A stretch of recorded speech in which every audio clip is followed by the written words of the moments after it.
शान्तमनशं येनं योगिनं सुखमुत्तमम् उपैति शांतरजसं ब्रह्मभूतमकल्मषम।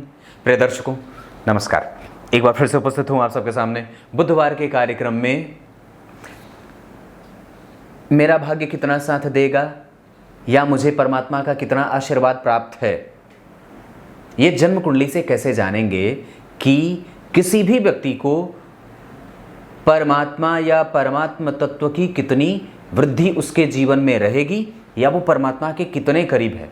वैसे तो किसी भी व्यक्ति की कुंडली में दो तत्व यानी कि गुरु का तत्व और सूर्य का तत्व अगर कमज़ोर हो तो समझ लेना चाहिए कि जरूर कुछ गड़बड़ है, क्योंकि ये दोनों ही ग्रह तात्विक रूप से और नैतिक तत्वों के रूप से व्यक्ति को मजबूती प्रदान करते हैं।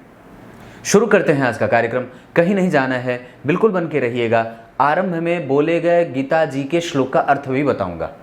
आरंभ करते हैं आज की छोटी सी यात्रा।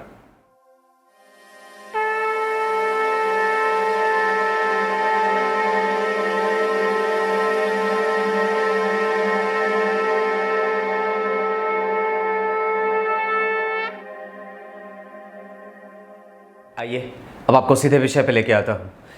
किसी भी व्यक्ति को भगवत प्राप्ति का योग जन्म कुंडली में विषांसा कुंडली से भी देखी जाती है, लेकिन उसको हम लग्न कुंडली से अगर देखना हो तो कैसे देखेंगे कि इंसान कितना, उसके ऊपर इस ईश्वरीय कृपा कितनी है, ये कुंडली से कैसे जानेंगे।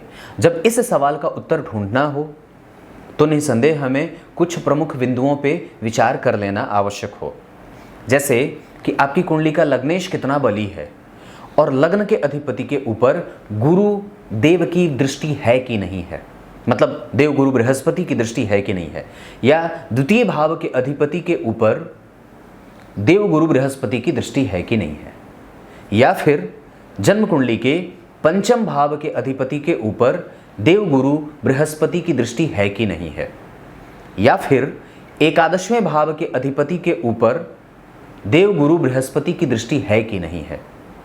भाव के अधिपति के ऊपर की बात कर रहा हूं, भाव पे बात नहीं कर रहा। जन्म कुंडली के दूसरे भाव के अधिपति के ऊपर, लग्न के अधिपति के ऊपर, पंचम भाव के अधिपति के ऊपर, एकादशवें भाव के अधिपति के ऊपर और स्वयं नवें भाव के अधिपति के ऊपर अगर जन्म कुंडली में देव गुरु बृहस्पति की दृष्टि पड़ रही हो तो इसका मतलब यह है कि भगवान साक्षात उसके साथ खड़े हैं और उसकी सहायता करने के लिए वह हमेशा तत्पर हैं। ये कहने का एक मतलब मेरा ये भी है कि जो लोग ज्योतिष को ना मानते हों, जो ईश्वरीय प्रभावों से अपने आप को दूर रखते हों, उन लोगों के ऊपर भी वो उतनी ही कृपा दृष्टि डाल रहा है जितना कि एक सामान्य व्यक्ति के ऊपर डाल रहा है। अब उसके प्रभाव को हम कैसे समझेंगे कि जन्म कुंडली में वो कितना प्रबल है, तो इसके लिए हमें जन्म कुंडली के पांचवें भाव को देखना होगा। यहाँ पे दो बात पहले बता दूं, अगर यहाँ पर किसी भी सम संख्या की राशि का निर्माण हो रहा हो, 1 नहीं, 3 नहीं, 5 नहीं, 7 नहीं, 9 नहीं, 11 नहीं और 11, बस 1 3 5 7 9 11, लेकिन अगर सम संख्या की राशि का निर्माण हो रहा हो 2 4 6 8 10 और 12 और उस पे चंद्रमा और शुक्र की दृष्टि पड़ जाए तो ये दोनों ग्रह कहाँ बैठेंगे।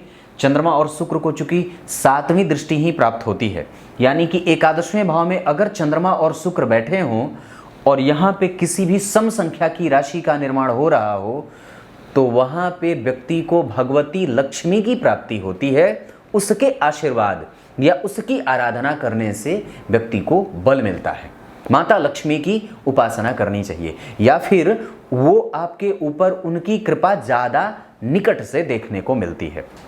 लेकिन अगर जन्म कुंडली में यहाँ पे किसी भी राशि का निर्माण हो रहा हो, चाहे सम चाहे विषम, अगर वहाँ सूर्य गुरु और मंगल की उपस्थिति विराजमान हो रहे हो, अगर ये दोनों तीनों ग्रह, या फिर उस भाव पे अगर देवगुरु बृहस्पति की दृष्टि पड़ जाए या सूर्य की दृष्टि पड़ जाए या मंगल की दृष्टि पड़ जाए तो व्यक्ति के ऊपर साक्षात भगवान नारायण की स्थिति बन जाती है। वो एक बात और है, ये कार्यक्रम मैं जो बना रहा हूँ ये ऐसे लोगों के लिए बना रहा हूँ जो ये पूछते हैं कि मेरे ऊपर भगवान की कृपा कब होगी, भगवान मुझे कब देखेगा। ऐसा कभी ना सोचना कि वो आपको नहीं देख रहा है। बिल्ली अपने शिकार को हमेशा देखती है, शेर अपने शिकार को हमेशा लेकर के सजग रहता है, बस उसका भोजन और पेट भरा नहीं होना चाहिए। क्या कहने का मतलब है कि परमात्मा हमेशा ही जिस तरह से माता मेले में अपने बच्चे को लेकर के ही हमेशा पकड़ के चलती है, माता क्या करती हैं, बच्चे को लेकर के हमेशा सजग रहती हैं कि नहीं उसने खाना खाया कि नहीं खाया, उसने दूध पिया कि नहीं पिया, उसका पेट खाली हो गया है, उसका पेट भरा है कि नहीं भरा है। ठीक उसी तरीके से हमारे जो परमात्मा होते हैं वो हमें भेज करके ऊपर से विचार कर रहे होते हैं, देखो ये यहाँ जा रहा है, देखो ये मुझे भूल रहा है, देखो ये मुझे याद नहीं कर रहा है, देखो ये मुझे भूल बैठा है, देखो इसने आज मुझे याद नहीं किया है, आज मेरे ही मंत्रों का जप इसने नहीं किया है जबकि मैंने ही इसे बनाया है। ऐसी स्थिति जन्म कुंडली में अगर बन रही हो कि निसंदेह जन्म कुंडली के पंचम भाव पे सूर्य मंगल और गुरु का प्रभाव हो, या उन भाव के अधिपति के ऊपर पंचम भाव के जो अधिपति बनते हों अगर उसके ऊपर देव गुरु बृहस्पति की ही खाली दृष्टि पड़ जाए, सूर्य और मंगल की नहीं, तो ऐसी स्थिति में व्यक्ति को साक्षात नारायण का आशीर्वाद प्राप्त होता है। ये महत्वाकांक्षी लोगों के लिए नहीं है, ये उन लोगों के लिए कार्यक्रम सिद्ध हो सकता है और सफल हो सकता है, उन लोगों के लिए ये बनाया जा सकता है जो निसंदेह भगवान के चरणों में जिनका अनुराग हो और जो निसंदेह हमेशा ही परमात्मा के पीछे जाने का प्रयास करते हों।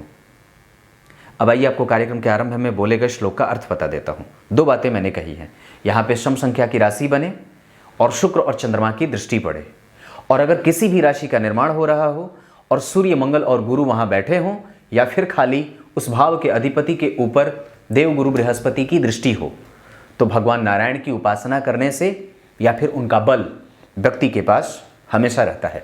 इसीलिए मैंने कहा है ग्रह का योग और ईश्वर का प्रेम, व्यक्ति की अनुरक्ति उस तरफ रहती ही रहती है और व्यक्ति का प्रभाव उस तरफ रह ही जाता है। याद रखना, जिसने आपको बनाया है उस कुम्हार को कभी भूलना मत, और उस पर संदेह तो बिल्कुल ना करना, क्योंकि अंत कुम्हार से हुई है, आरंभ भी वहीं से हुआ है। उसके ही नियम और उसके ही आसन पे आप बैठे हो। अब कार्यक्रम के आरंभ में बोले गए श्लोक का अर्थ बता देता हूं। गीता जी के 6ठे अध्याय के 27वें श्लोक में भगवान ने बात कही है। क्या कही है? जिसके सभी पाप नष्ट हो गए हैं, जिसका मन चारों तरफ से बिल्कुल ही शांत और चित्त बिल्कुल स्थिर हो गया है, वो निस्संदेह मुझे आसानी से प्राप्त कर सकता है। भटकाव मधुमक्खी की तरफ नहीं होना चाहिए, आपका ध्यान हमेशा ही शहद की तरफ होना चाहिए।